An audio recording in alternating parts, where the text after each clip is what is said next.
బట్టి మీకు వందనములు స్తుతులు స్తోత్రములైన నేటి దిన వాక్యాన్ని బట్టి మీకు వందనములు స్తుతులు స్తోత్రములైన నీ దాసుడు ప్రభువా నీ వాక్యాన్ని మాకు బోధిస్తుండగా వాక్యంలో ఉన్నటువంటి మర్మాలని తెలియజేయండి. వాక్యాన్ని వినడమే కాకుండా వాక్యానుసారమైన జీవితం జీవించటకు మాకు సహాయం చేయండి. మాలో ఉన్న ప్రతి విధమైనటువంటి లోపాన్ని సరిచేసి మీ కృపలో మమ్మల్ని అందరినీ భద్రపరచండి. సంఘాన్ని అంతటినీ మీ సన్నిధిలో జ్ఞాపకం చేస్తున్నానయ్యా. ప్రతి ఒక్కరు ప్రభా ఈ యొక్క శ్రమల కాల ఆరాధన కూటమిలో పాల్గొని నిన్ను స్తుతించి మహిమపరిచే బిడ్డలుగా ఉండటకు సహాయం చేయండి. రాగగా వెనుకబడినటువంటి బిడ్డల్ని నడిపించండి. మీ సన్నిధిలో నిత్యము ప్రార్థించే బిడ్డలుగా ఈ సంఘాన్ని నడిపించండి. సంఘంలో ఉన్న ప్రతి బిడ్డకు మీ కాపుదల భద్రత అనుగ్రహించండి. కాపాడిని వారి యొక్క కుటుంబాన్ని మీరు దీవించి ఆశీర్వదించండి. ప్రభా నేటి దినంలో ప్రభా ఎక్కడైతే మీ ఆరాధన జరుగుతుందో ఆ యొక్క ఆరాధన అంతట్లో మీరే ఉండి మహిమ ఘనత ప్రభావం పొందమని మా ప్రభును మీ రక్షకుడైన యేసయ్య అతి పరిశుద్ధ నామమును బట్టి మిమ్మల్ని బ్రతిమాలు వేడుకుంటున్నాను తండ్రి. ప్రభునందు ప్రియులారా, సాయంకాలం వేళ ప్రభు నామాన్ని బట్టి దేవునిని స్తుతిస్తూ సిలువ ధ్యాన ఆరాధనలో 9వ దినంలోనికి నడిపించిన దేవాది దేవుని స్తుతిస్తూ చేరువచ్చిన సంఘమంతటికి శుభములు దీవెనలు తెలియజేస్తూ ఉన్నారు. వినవచ్చునా? దేవుని వారులారా, ఈరోజు మనము ఏర్పాటు చేయబడినటువంటి అంశము విశ్వసించు వానికి కలుగు ఫలం. విశ్వసించు వానికి కలుగు ఫలం. యోహాను సువార్త 3వ అధ్యాయము 13 నుండి 15 వరకు చదవగా విన్నాం. మరొకసారి జ్ఞాపకం చేసుకున్నాం. మరియు పరలోకము నుండి దిగి వచ్చిన వాడే, అనగా పరలోకములో ఉండు మనుష్య కుమారుడు తప్ప పరలోకములకు ఎక్కిపోయిన వాడు ఎవడును లేడు.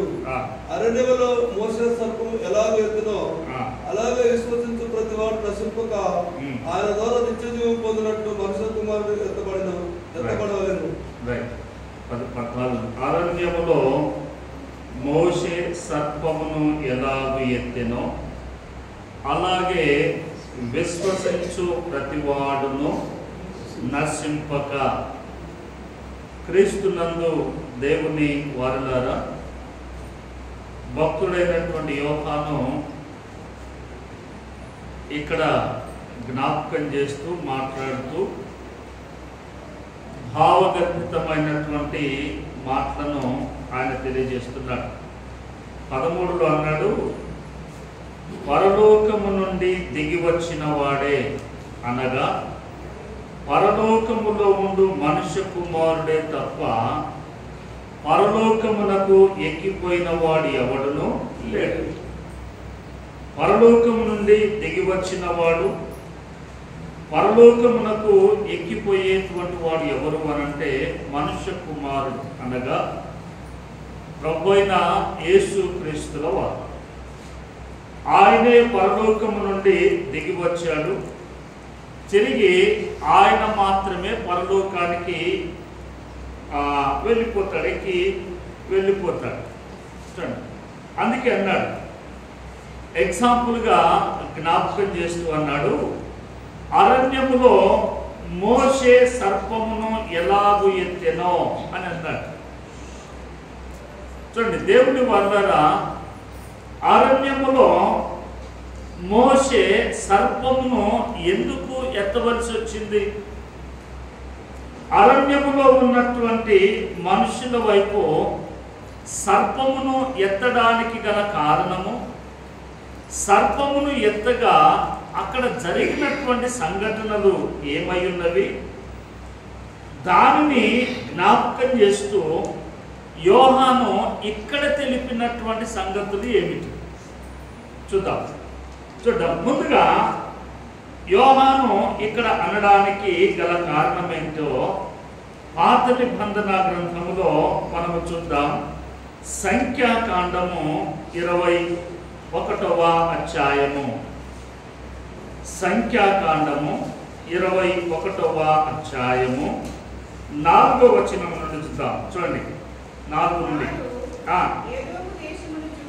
వారు ఎదోము దేశమును చుట్టిపోవాలనని హోరు కొండ నుండి ఎర్ర సముద్రము మార్గముగా సాగినప్పుడు మార్గ ఆయాసము చేత జనుల ప్రాణము సొమ్మసిల్లెను. కాగా ప్రజలు దేవునికిని మోషేకును విరోధముగా మాట్లాడి ఈ అరణ్యములో చచ్చుటకు ఐగుప్తులో నుండి మీరు మమ్మల్ని ఎందుకు రప్పించితిరి? ఇక్కడ ఆహారము లేదు, నీళ్లు లేవు, సవిసారము లేని ఈ అన్నము మాకు అసహ్యమైనది అనేది. చూడండి, ఒక్క నిమిషం ఆగుదాం. ఇక్కడ ఇశ్రాయేలు ప్రజలు అరణ్య మార్గములో వారు ప్రయాణం చేస్తూ ఉన్నారు. చూడండి, వారు ఎదోము దేశమును చుట్టిపోవలనని అని అంటున్నాడు. ఎదోము దేశమును చుట్టిపోవాలి అని అంటే దాదాపుగా 7 దిశలలో వారు ప్రయాణము చేయవలసి ఉంది. 7 మార్గాలు, డైరెక్ట్ మార్గము లేదు. 7 దిశలలో వారు ప్రయాణం చేయవలసి ఉంది. అందుకే వారు అలసిపోయారు అని జ్ఞాపకం చేశారు. వారు అలసి వారి ప్రాణము సొమ్మసిల్లెను అని రాశారు. అయితే ఇక్కడ క్రిందికి వచ్చేసరికి కాగా ప్రజలు దేవునికిని మోషేకును విరోధముగా మాట్లాడి తర్వాత వాళ్ళు అన్నారు, ఐగుప్తు నుండి మమ్మల్ని ఎందుకు ఇక్కడికి తీసుకుని వచ్చారు? ఇక్కడ మమ్మల్ని చచ్చుటక చావడానిక అని అంటూ వారి ప్రధానమైనటువంటి కారణం ఏం చూపించారంటే ఆహారము లేదు అన్నారు. ఆహారము లేదు, నీళ్లు లేవు అన్నారు. ఇది వారి ప్రధానమైనటువంటి సమస్యగా వారు ఎత్తి చూపారు. ఇక్కడ మార్గాయాసము కాదు, మార్గంలో ప్రయాణిస్తున్నప్పుడు అలసిపోవడం ఇది కాదు వారు. ఎందుకంటే ఏ ప్రాంతము నుండి వెళుతున్నప్పటికీ అలసిపోతారని తెలిసి మోషే అక్కడ కొన్ని రోజులు వారిని నివాసం చేపిస్తున్నాడు. టెంట్లు వేసుకొని గుడారాలు వేసుకొని వారు అక్కడ కొన్ని దినాలు ఉండిన తర్వాత వారి ప్రాణము తెప్పరిల్లిన పిదపనే తిరిగి అక్కడ నుండి ముందుకు సాగుతున్నారు. వారి ప్రయాణ సాధనము కూడా అదే. ఎప్పుడైతే ఆ ప్రత్యక్ష గుడారము మీద నుండి మేఘము పైకి లేస్తూ ఉందో వారు ప్రయాణం అవుతారు. ఆ ప్రత్యక్ష గుడారము మీద మేఘము అలాగున ఉండగా వారు ప్రయాణం లేరు. చూడండి, ఇది వారి ప్రయాణ సాధనం, వారి ప్రయాణ సాధనం. అయితే ఇక్కడ వారు సాకు ఏం చూపుతున్నారు అనంటే అరణ్యములో మాకు ఆహారము లేదు అని అన్నారు. తరువాత మాకు నీరు కూడా లేదు అన్నారు. సరే, ఆహారము లేదు, నీళ్లు లేవు అన్నటువంటి వారు క్రిందికి వచ్చేసరికి మళ్ళీ ఏమన్నారు? చవిసారము లేని ఆహారము అన్నారు. చూడండి, ముందేమన్నారు? ఆహారం లేదన్నారు. మరి ఆహారము లేదు, నీళ్లు లేనప్పుడు చవిసారము లేని ఆహారం ఎక్కడిది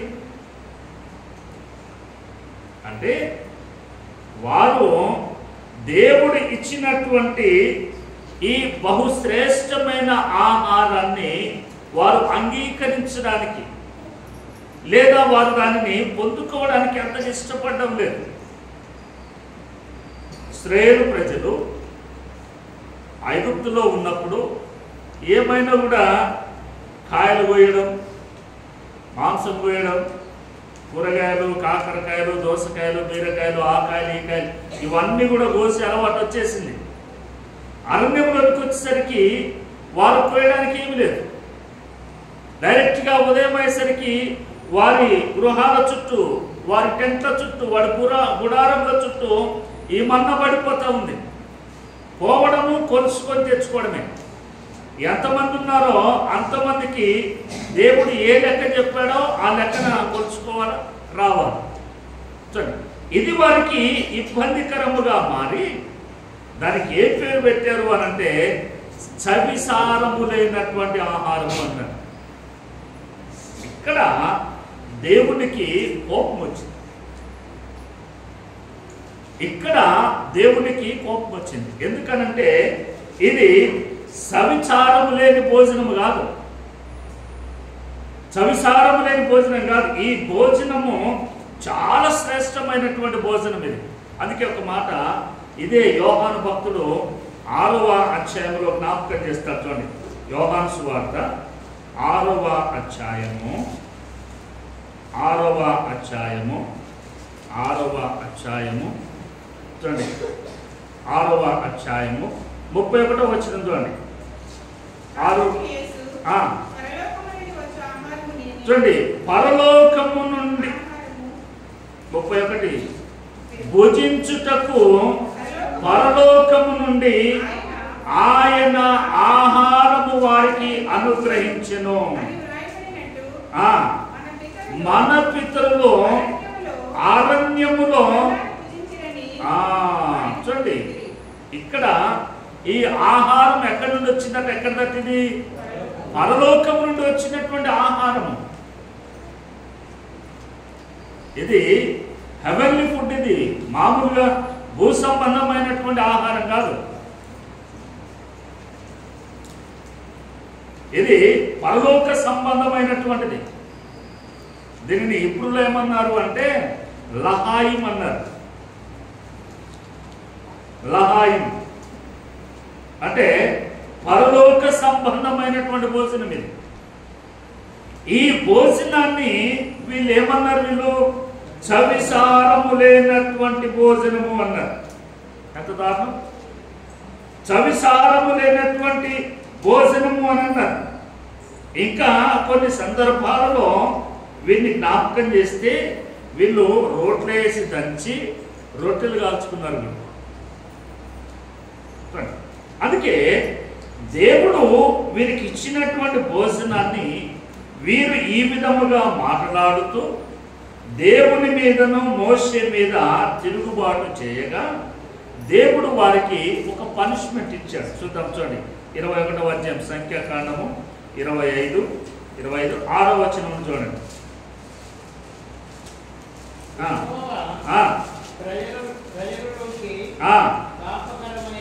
అందుకు యెహోవా ప్రజలలోనికి తాపకరములైన సర్పములను పంపెను. అవి ప్రజలను కరువగా ఇశ్రాయేలీలలో అనేకులు చనిపోయిరి. ఎప్పుడైతే ఈ ఆహారమును వారు చవిసారము లేని ఆహారం అంటూ ఇది మాకు అసహ్యమైంది అన్నారు. అసహ్యం, అసహ్యం అనే పదము ఎంతటి మాట చూడండి, మామూలు మాట కాదు. నేను చూస్తే నాకు అసహ్యం వేస్తుంది అని అంటే ఎట్లుంటుంది? దేవుడు పంపినటువంటి ఆహారమును, పరలోకము నుండి పంపినటువంటి ఆహారమును వాళ్ళు అన్నారు ఇది చవిసారము లేనటువంటిది, ఇది మాకు అసహ్యము అన్నారు. దేవుడు వెంటనే ఆములను పంపించాడు. సర్పములు, తాపకరమైనటువంటి సర్పములు పంపాడు. పంపగానే పాములు వస్తే ఊరుకుంటాయి, అవి వచ్చి రాగానే దొరికినట్టు వేసి పడేసాయి. పట పట పట పట కరిచేసాయి. కరవగానే వెంటనే అరణ్యం కాబట్టి ఏమి లేవు, వెంటనే చనిపోతూ ఉన్నారు. దీనిని గమనించినటువంటి మోషే లేదా ప్రజలు, దీనిని గమనించినటువంటి ప్రజలు మోషే యొద్దకు పరుగున వచ్చి మోషేకు చెప్తున్నారు. మోషే దగ్గర విన్నవించుకుంటున్నారు. 7వ వచనం చూడండి. మేము యెహోవాకును నీకును విరోధముగా మాట్లాడి పాపము చేసితిమి. యెహోవా మా మధ్య నుండి ఈ సర్పములను తొలగించున్నట్లు ఆయనను వేడుకొనుడి. మోషే దగ్గరకు వచ్చి అంటున్నారు, అయ్యా మేము దేవునికి యెహోవాకును నీకును విరోధముగా మాట్లాడి పాపము చేశాం. కాబట్టి నీవు దయచేసి దేవునిని వేడుకో. ఏమని వేడుకోవాలా?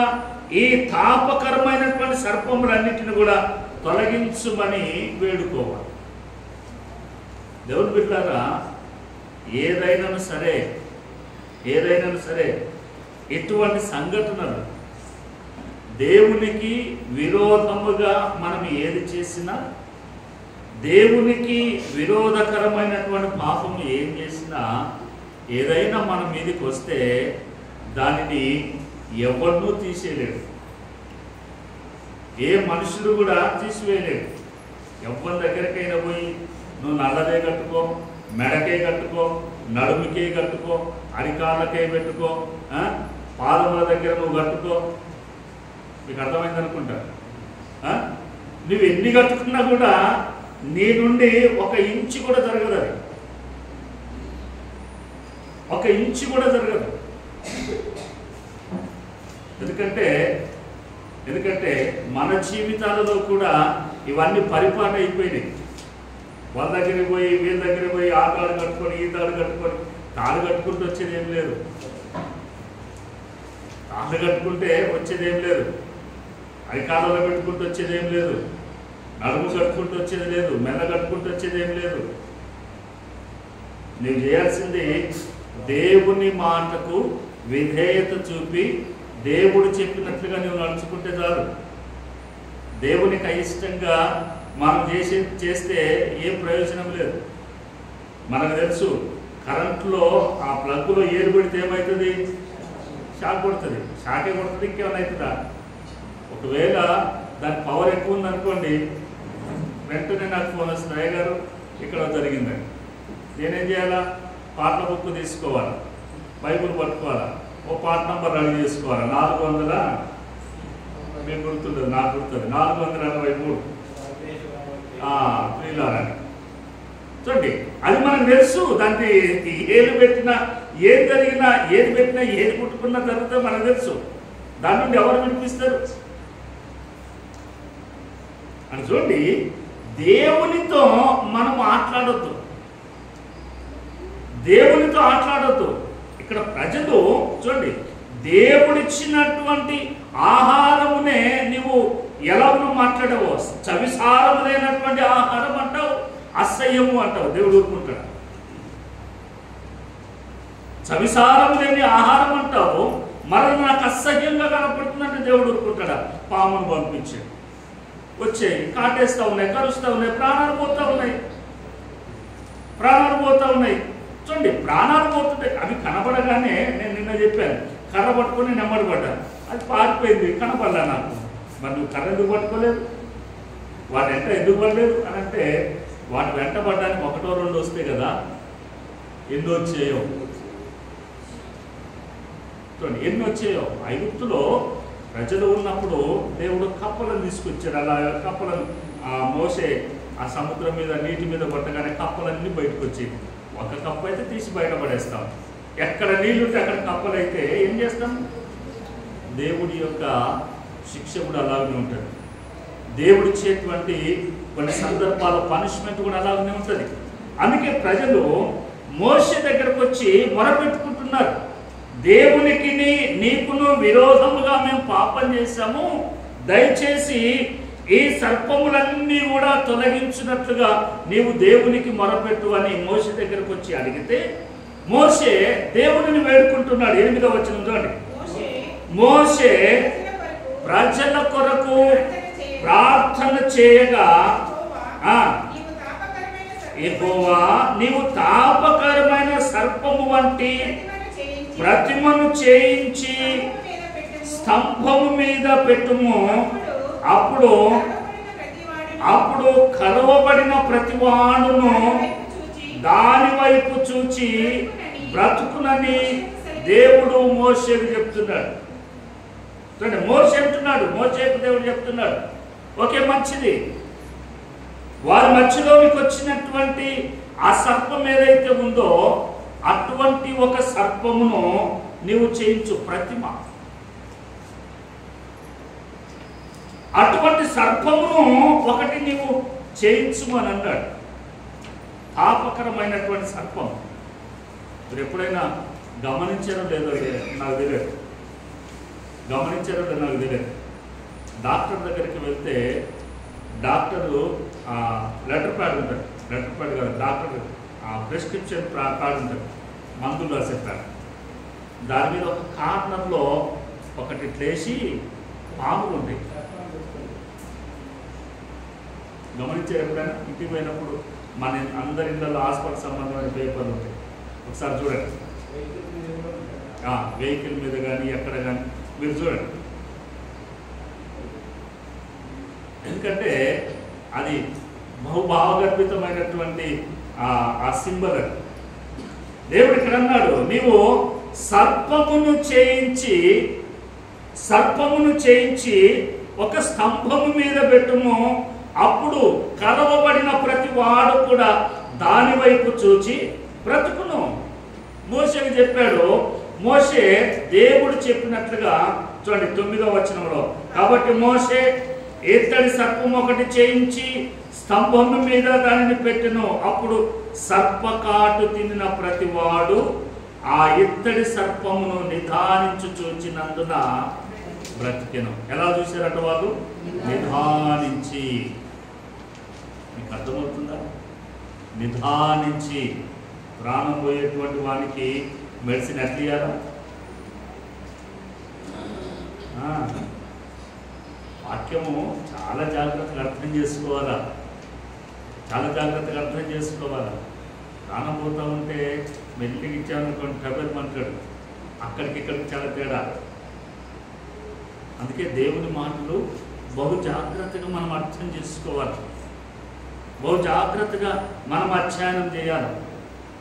ఎప్పుడైతే ఇక్కడ సర్పము వైపు వారు నిదానించి చూశారో కరువబడిన ప్రతి వాడు కూడా బ్రతికాడు. అసలు ఇవి ఎక్కడ ఉన్నవి? ఇవి ఈ చేయించినటువంటి ఇత్తడి సర్పము ఎక్కడ పెట్టాడు? చూడండి 9వ వచనం, కాబట్టి మోషే ఇత్తడి సర్పం ఒకటి చేయించి స్తంభము మీద పైన పెట్టాడు. ఆయన పైన ఉంది, కింద లేదు. చూడండి, ఇలా ఉన్న పెట్టబడినటువంటి దానిని చూసిన ప్రతి వాడు కూడా బ్రతికాడు. దీనిని ఉదాహరిస్తూ, దీనిని ఎగ్జాంపుల్గా జ్ఞాపకం చేస్తూ యోహాను మనకు తెలియజేస్తున్నాడు. అక్కడ యోహాను సువార్త 3వ అధ్యాయం, యోహాను సువార్త 3వ అధ్యాయము 14వ వచనం, అరణ్యములో మోషే సర్పమును ఎలాగు ఎత్తెనో అలాగే చూడండి విశ్వసించు ప్రతి వాడును. చూడండి, అక్కడ మోషే సర్పమును ఎత్తి స్తంభము మీద పెట్టాడు. మోషే సర్పమును ఎత్తి స్తంభం మీద పెట్టాడు. కరవబడిన ప్రతి వాడు కూడా దాని వైపు చూశాడు.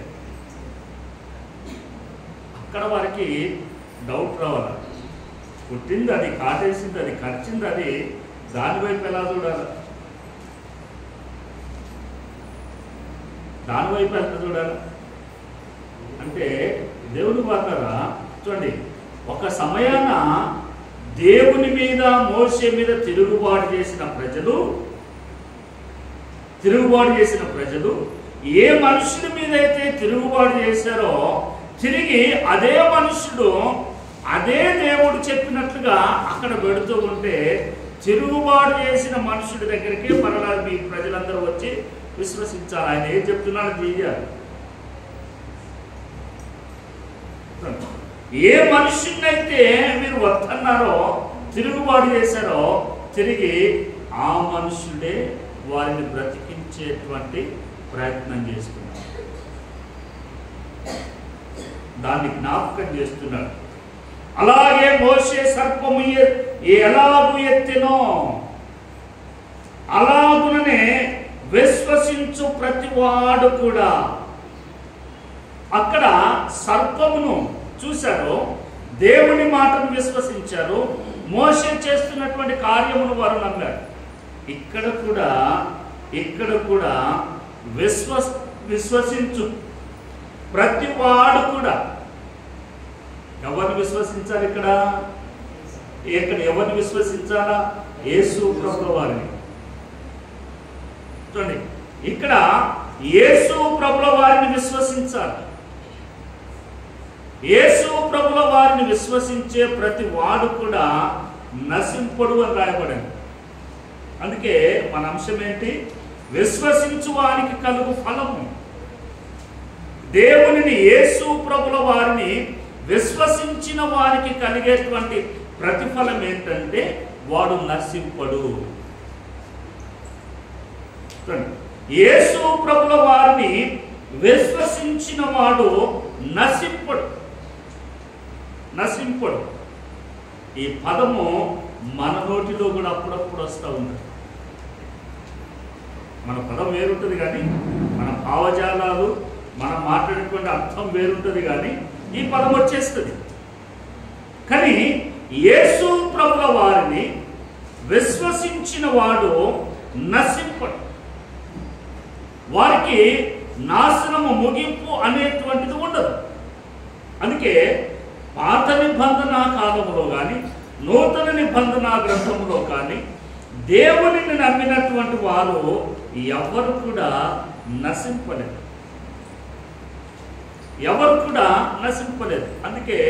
అందుకే యోహాను సువార్త 11వ అధ్యాయంలో లాజరు అనబడిన మనుషుడు ఉన్నాడు. అందుకే ఆయన దగ్గరికి వర్తమానం పంపారు.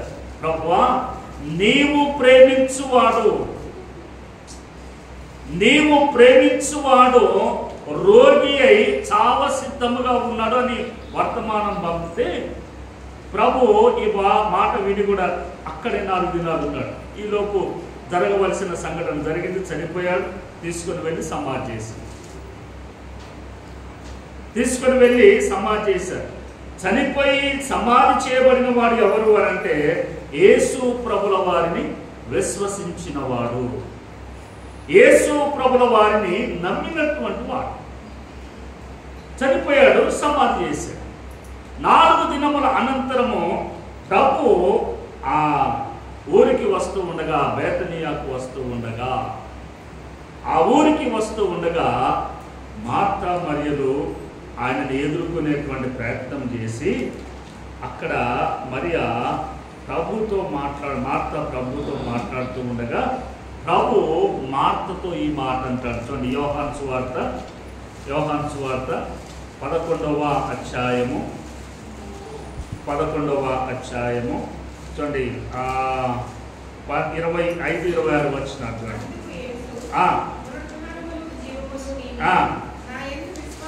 నాయందు విశ్వాసముంచువాడు, చూడండి, నాయందు విశ్వాసముంచువాడు చనిపోయినను బ్రతుకును, బ్రతికి నాయందు విశ్వాసముంచు ప్రతివాడును ఎన్నటికి చనిపోడు. ఇది ఫలం.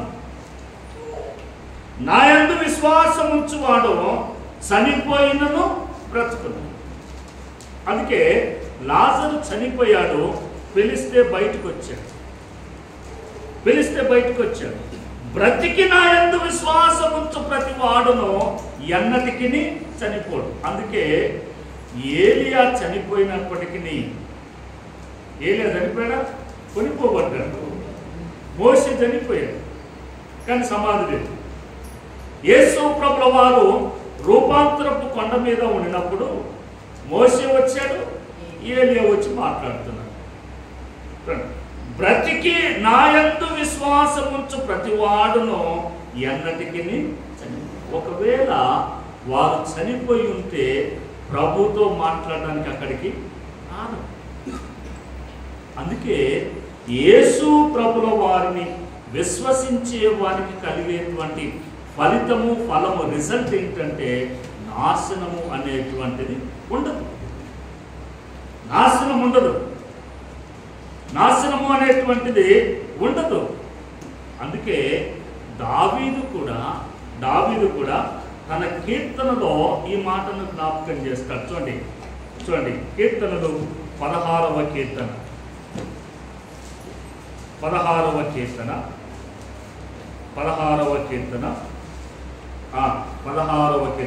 వచనం చూడండి. ఎందుకనగా నీవు నా ఆత్మను పాతాళములో విడిచిపెట్టవు, నీ పరిశుద్ధుని కుళ్ళు పట్టనీయవు. చాలా చూడండి, నీ పరిశుద్ధుని కుళ్ళు పట్టనీయవు. కుళ్ళు అంటే మనం అనుకునే కుళ్ళు కాదు. వీళ్ళకు మేమంటే కుళ్ళు అండి, ఈ కుళ్ళు కాదు. ఇది చెదలు, ఇది చెదలు. ఇది ఈ కుళ్ళు అందులోనికి వెళ్ళగానే తినేస్తుంది. అందుకే క్రింద రాశాడు, కుళ్ళు పట్టనీవు అనే దగ్గర కింద 2వ నంబర్లో పెడితే 2వ నంబర్లో రాశాడు, గోతిని చూడనీయవు. పరిశుద్ధులట గోతి అనగా సమాధిలోనికి వారికి ప్రవేశం లేదు, అంటే వారికి నాశనం లేదు. ఈరోజు యేసు ప్రభుల వారు నీకు నాకు ఇచ్చినటువంటి గొప్ప ధన్యత, గొప్ప ఆధిక్యత, గొప్ప ఆశీర్వాదం ఏంటంటే ఆయన యందు విశ్వాసం ఉంచిన వారికి, ఆయనను విశ్వసించినటువంటి వారికి నాశనము లేదు, వారికి గోతి అనేటువంటిది లేదు. భౌతిక దేహం మాత్రమే అక్కడికి వెళ్తుంది, కానీ లోన ఉన్నటువంటిది మాత్రం వెళ్ళదు. అందుకే ప్రభు అంటాడు, నేను ఇక్కడ నుండి అక్కడికి పరలోకానికి వెళ్ళిన తరువాత నా దగ్గరికి వచ్చే ప్రతి వారిని కూడా నేను ఆకర్షిస్తాను. కాబట్టి నీవు ఆకర్షించబడాలి, నీవు నాశనము నుండి తప్పించుకోవాలి, నీ శరీరము కుళ్ళు పట్టకూడదు అని అంటే నీవు చేయాల్సిన పని నీ కొరకు కలువరి శిలువలో ప్రాణం పెట్టిన యేసు ప్రభుల వారిని విశ్వసించాలి. విశ్వసించడము అనంటే ఆయనను మాత్రమే విశ్వసించాలి, ఆయనను మాత్రమే, ఆయన చేసినటువంటి క్రియలుగా, ఆయన చేసినటువంటి క్రియలుగా ఆయనను మాత్రమే. ఆ క్రియలు అని అంటే అక్కడ పనిచేశాడు, అక్కడ అయిపోయింది. ఇప్పుడు కానాలో వివాహానికి హాజరయ్యాడు, ద్రాక్షరసం అయిపోయింది, నీళ్ళని ద్రాక్షరసంగా మార్చాడు, పోసాడు, తాగాడు, అయిపోయింది. మేము ఇదే ద్రాక్షరసాన్ని పట్టుకుంటాము అని అంటే అది కాదు, అది కాదు. నేటి దినాల్లో ప్రజలు అలాగుననే తయారైపోయారు. విశ్వసించవలసిన వాడిని విడిచి అద్భుతాల వైపు పరుగులెత్తూ ఉన్నారు. అందులేదో ఉంది, ఇందులేదో ఉంది అని. పాత నిబంధనలో కూడా అట్నే చేశారు. ఇప్పుడు ఆ మోషే ఆ ఇత్తడి సర్పం చేశాడు కదా, ఆ స్తంభాన్ని కొన్ని సంవత్సరాలు వాళ్ళు దాచిపెట్టుకున్నారు. కొన్ని సంవత్సరాలు అరణ్యములో ఉన్నటువంటి ఆ మనుషులు వారు దాన్ని కొన్ని సంవత్సరాలు తీసుకొని వెళ్ళారు. ఎక్కడి దాకా తీసుకొని వెళ్ళారు అని అంటే నేను ఒక మాట చెప్పి నా మాట ముగిస్తాను. చూడండి, 2వ రాజుల గ్రంథము 18వ అధ్యాయం. ఇవన్నీ పోవాలి మనలో కూడా. చూడండి, 2వ రాజులు 18వ అధ్యాయము 4వ వచనం చూడండి. ఉన్నత స్థలములను కొట్టివేసి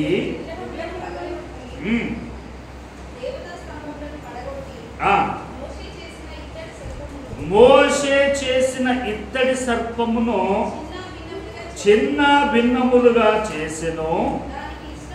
దానికి ఇశ్రాయేలీలు నెహుష్టానను పేరు పెట్టి దానికి ధూపము వేయచు వచ్చి ఉంది. చూడు, ఏం చేశారట వాళ్ళు? ఎక్కడ అరణ్యమో వారు చేరుకోవలసిన గమ్యస్థానం ఏంటి? గమ్యస్థానము చేరుకున్న తర్వాత కూడా చూడండి, హిజ్కియా కాలము వరకు ఆ ఇత్తడి సర్పాన్ని అలాగునే భద్రం చేసి నీలాంటిలో నాలాంటిలో గుర్తుపడతారని చెప్పి దానికి ఒక పేరు కూడా పెట్టారట. ఏ పేరు పెట్టారు అని అంటే నెహుష్టాను అని పేరు పెట్టారు. పెట్టి దానికి ధూపం వేస్తున్నాడు. పొద్దున్న లేస్తే దానికి ఊరు పట్టడం, ధూపాలు వేయడం, దాన్ని చేయడం. అది కాదు మనం చేయాల్సింది.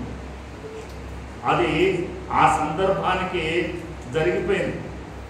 అందుకే నేను అంటాను, ఎగ్జాంపుల్ మీకు అవగాహన ఉండడానికి నేను చెప్తాను. జ్వరం వచ్చినప్పుడు మాత్రమే పారాసెటమాల్ వేసుకోవాలి. జ్వరం లేనప్పుడు పారాసెటమాల్ వేసుకున్నాం అనుకోండి, లేనిపోని కొత్తవి వచ్చేస్తాయి. ఎప్పుడు ఏది ఉంటే దాన్ని వాడాలి, అంతేగాని ఎప్పుడు పడితే అప్పుడు వేయడానికి వీల్లేదు, ఎప్పుడు పడితే అప్పుడు చేయడానికి వీల్లేదు. కాబట్టి ఈ ఏదైతే ఇత్తడి సర్పం ఉందో అరణ్యములోనికి మాత్రమే, అక్కడితో అది ముగిసిపోయింది. ఇప్పుడు మనము చూడవలసింది ఎవరి వైపు అని అంటే ప్రభు అయిన యేసు క్రీస్తుల వారి వైపు. ఆయన వైపు చూస్తేనే మనకు జరగవలసిన, మనం ఎదుర్కోవలసినటువంటి నాశనము మన మీదకి రాదు. కాబట్టి ఆయనను విశ్వసించండి, నాశనము నుండి తప్పించబడి. దేవుడి మాటలు దీవించదుగా. ప్రార్థన చేసుకుందాం, కళ్ళు వంచుదాం, ప్రార్థన చేసుకుందాం.